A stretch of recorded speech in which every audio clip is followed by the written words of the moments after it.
Maksud teman-teman sebab lemah iman yang ke-19 masalah perbuatan dosa khulwah. Apa itu khulwah? Berbuat dosa dalam keadaan sendiri. Jadi kita renungi begini. Hadis Nabi SAW ada begini bunyinya ya. Hadis ini diriwayatkan oleh Ibnu Majah dan disahihkan oleh Syekh Albani.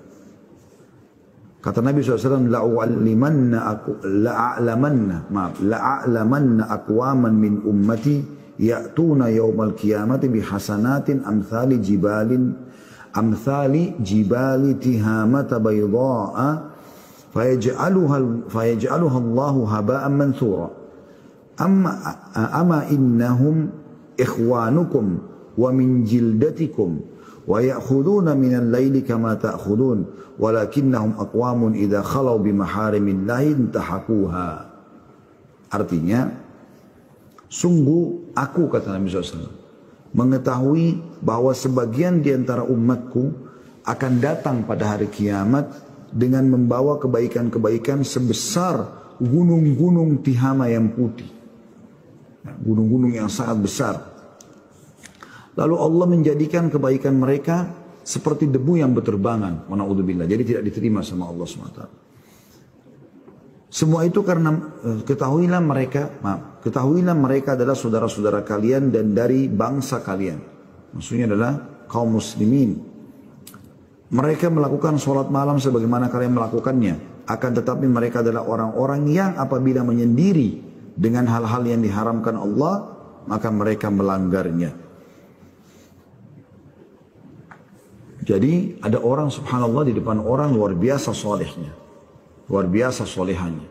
Tapi pada saat dia sendirian, dia melakukan kemaksiatan kepada Allah SWT. Jadi dia cuma berkedok saja di depan orang.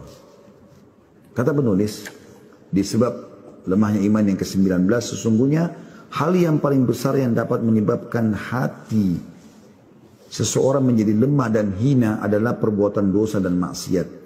Karena sesungguhnya dosa dan maksiat dapat mencabut akar-akar keimanan dan dapat menimbulkan kerusakan dan kejahatan. Dan ia merupakan faktor utama yang menyebabkan seseorang tidak taat kepada Allah subhanahu wa ta'ala. Ibnu Qayyim rahimahullah berkata, dan di antara pengaruh perbuatan maksiat adalah lenyapnya ketaatan. Dan seandainya perbuatan dosa itu tidak mempunyai hukumannya, maka sungguhnya ia menghalangi seorang hamba untuk berbuat ketaatan atau ketaatan yang sedang terlintas. Lalu ketidaktaatan akan menghentikan ketaatan lain, kemudian menghentikan ketaatan ketiga, keempat dan seterusnya hingga habislah seluruh ketaatan disebabkan dosa-dosa. Padahal setiap ketaatan adalah lebih baik daripada dunia beserta isinya. Hal ini sama halnya dengan seseorang yang memakan satu macam makanan kemudian menyebabkan ia sakit dalam waktu yang sangat panjang yang membuatnya tidak dapat memakan berbagai macam makanan yang paling baik daripada makanan yang telah ia makan dahulu. Dan kepada Allah lah kita berlindung. Kalau sekiranya perbuatan maksiat hanya merupakan faktor yang menyebabkan kehinaan seseorang di hadapan Tuhannya, maka itu sudah cukup. Allah SWT berfirman dalam surah Al-Hajj ayat 18, A'udzu billahi minasyaitonir rajim wa may yuhinillahu fama lahu min mukrim. Siapapun yang telah Allah hinakan maka tidak ada seorang pun yang dapat memuliakannya. Jadi kalau teman-teman naudzubillah berbuat dosa, cukup saja karena dosa itu kita sudah jauh dari Allah, maka itu sudah cukup kehinaan. Apalagi kalau sampai dihancurkan semua amal soleh kita hanya karena perbuatan yang satu itu. Ya. Jadi hanya karena melakukan kemaksiatan secara sembunyi-sembunyi, diam-diam, padahal dia tadinya orang soleh atau soleha dan tidak sempat taubat dari dosa itu, maka itu satu sudah cukup untuk menghancurkan amal-amal soleh yang dia kerjakan sebagaimana tadi hadis yang sudah saya bacakan di awal bahasan bab ini atau pasal ini. Perbuatan dosa yang sangat buruk dan bahayanya besar. Pembicaraan akan semakin panjang jika membicarakan tentang pengaruh buruk dan akibat-akibat keji yang sudah tidak diragukan lagi oleh setiap orang yang berakal sehat. Akan tetapi yang lebih buruk lagi adalah perbuatan-perbuatan dosa yang tidak diketahui manusia. Tidak diketahui oleh Allah. Yaitu dosa-dosa khulwah atau dosa yang dilakukan oleh seseorang dan hanya Allah yang mengetahuinya. Yaitu dosa-dosa yang menghanguskan iman menghilangkan rasa malu seseorang ketika seseorang melakukan dosa yang tersembunyi dari manusia lain dan tidak tersembunyi dari Allah. Perbuatan dosa khulwah ini dapat menghancurkan benteng ketakwaan dan mengguncangkan bumi kebaikan dan menyebabkan porak-porandakan atau porak-poranda karena ia menyangka Allah SWT tidak mengawasinya. Mengapa hal ini bisa terjadi? Tanda tanya, hal itu terjadi karena ia menganggap bahwa pengawasan manusia lebih besar sementara Allah baginya adalah pengawas yang lemah. Oleh karena Allah Subhanahu wa taala mengetahui anggapan orang itu, maka Allah mencabut dari dalam hatinya kecintaan kepada ketaatan lalu menggantinya dengan kelemahan dalam beragama. Dan akibatnya adalah bahwa orang tersebut termasuk ke dalam golongan orang-orang yang merugi walaupun pada lahirnya dia adalah orang yang konsisten. Ya, jadi subhanallah orang bisa rasakan semua itu ya. Teman-teman kalau rutin menjaga amal soleh terus saja Anda kerjakan, maka dan Anda tinggalkan kemaksiatan, Anda tinggalkan kemaksiatan, Anda akan rasakan nanti tingkatan-tingkatan keimanan, rezeki-rezeki yang Allah limpahkan, banyak sekali kemudahan Allah berikan. Mirip seperti rincian daripada firman Allah SWT dalam surah At-Talaq ayat 2. A'udzu billahi minasyaitonir rajim wa may yattaqillaha yaj'al lahu makhraja wa yarzuqhu min haitsu la yahtasib. Siapa yang bertakwa kepada Allah, Allah akan berikan jalan keluar dari masalah-masalah dalam hidupnya dan dia juga akan diberikan rezeki dari tempat yang tidak disangka-sangka. Seperti itulah ya. Dan itu betul terjadi. Dan berapa banyak orang yang terharamkan dari banyak kebaikan karena itu. Karena justru dia membuka pintu-pintu kemaksiatan. Minimal sekali teman-teman sekalian kalau orang buat pintu kemaksiatan yang hilang pertama sekali dari dia adalah kenikmatan ibadah itu sendiri.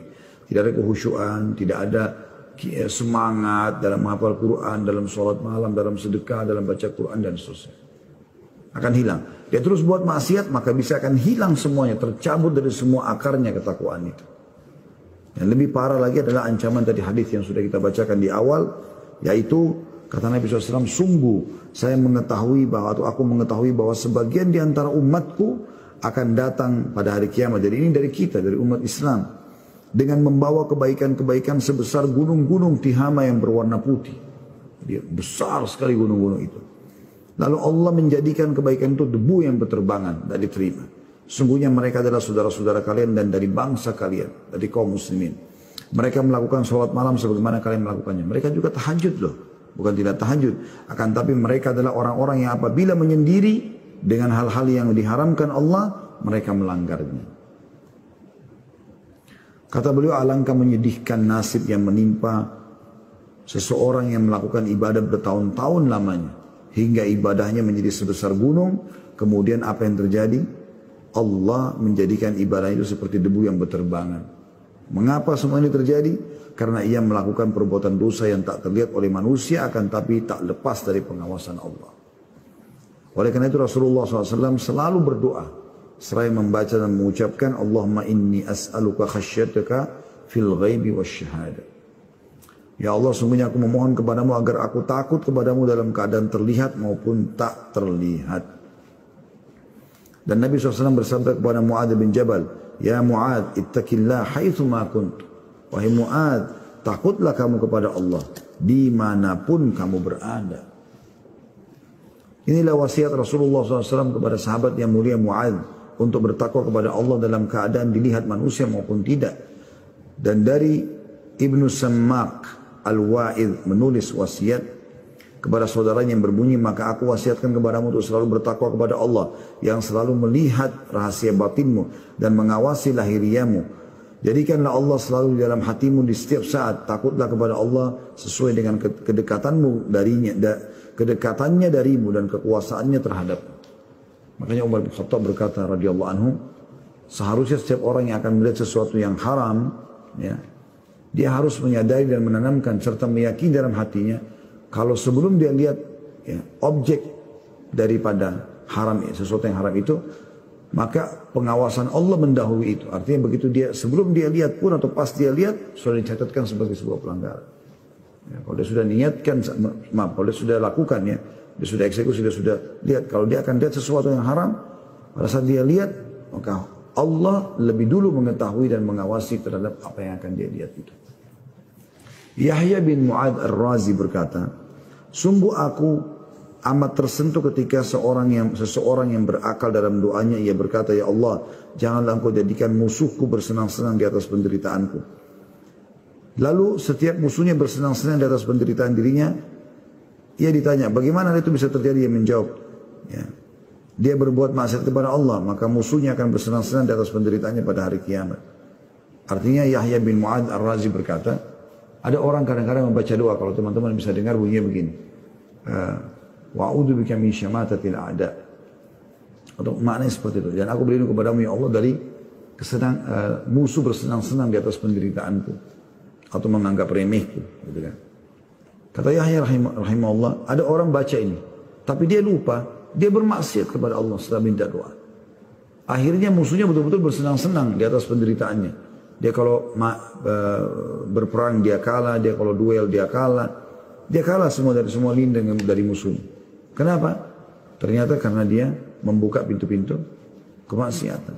Allah subhanahu wa ta'ala berikan kekalahan bagi dia.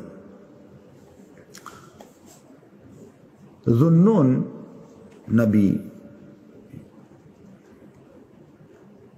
Yunus alaihissalam berkata, barang siapa yang mengkhianati Allah dalam khulwah, pas dia lagi sendirian, atau kesendiriannya, maka Allah akan membuka tabir rahasianya secara terang-terangan. Diambil dari buku Al-Jawab Al-Kafi, karyanya Ibnu Qayyim rahimahullah. Jadi perkataan ini dalam sekali sebenarnya. Barang siapa yang mengkhianati Allah dalam khulwah, pas dia sendirian dia buat maksiat, dia tidak takut kepada Allah, maka Allah akan membuka tabir rahasianya secara terang-terangan. Maka orang yang berakal adalah orang yang selalu menempatkan Tuhannya sebagai pusat perhatiannya. Ia merasakan ilmu dan luasnya pengetahuan Allah SWT. Tiada sesuatu pun yang tersembunyi darinya. Maka tidak ada yang dapat menghapuskan keelokan iman kecuali perbuatan maksiat. Tidak ada yang melemahkan hati dan tubuh kecuali kemaksiatan. Dan ingatlah selalu wahai saudaraku, kata beliau firman Allah Subhanahu wa taala dalam surah Yunus ayat 61. Ini penutupan dari pasal ini, atau bab ini. A'udzu billahi minasyaitonir rajim. Wa ma takunu fi sya'ni wa ma tatlu min وما تكون في شأن وما تتلو منه من قرآن ولا تعملون من عمل إلا كنا عليكم شهودا إذ تفيدون فيه وما يعزب عن ربك من مثقال ذرة في الأرض ولا في السماء ولا أصغر من ذلك ولا أكبر ولا أكبر إلا في كتاب مبين. Kamu tidak berada dalam suatu keadaan dan tidak membaca satu ayat dari Al-Quran, dan kamu tidak mengerjakan satu pekerjaan, melainkan kami menjadi saksi atasmu di waktu kamu melakukannya. Tidak luput dari pengetahuan Tuhanmu biarpun seberat zarrah atau biji atom di bumi maupun di langit. Tidak ada yang lebih kecil dan tidak pula yang lebih besar dari itu, melainkan semua tercatat dalam kitab yang nyata atau Lauhul Mahfuz. Artinya kamu tidak berada dalam satu keadaan apapun, Allah katakan. Baik itu keadaan baik atau buruk, ataupun kau membaca satu ayat dari Al-Quran, atau kau kerjakan pekerjaan apa saja, kau dalam keadaan bagaimanapun, bahkan kau membaca Al-Quran satu ayat pun, atau kau mengerjakan pekerjaan apapun, baik itu baik ataupun buruk, kecuali semua sudah terawasi, diketahui oleh Allah SWT. Oleh karena itu teman-teman sekalian, kita harus selalu menyadari bagaimana kita menjaga hubungan kita dengan Allah SWT. Jangan sampai kita melakukan pelanggaran pada saat sedang sendirian.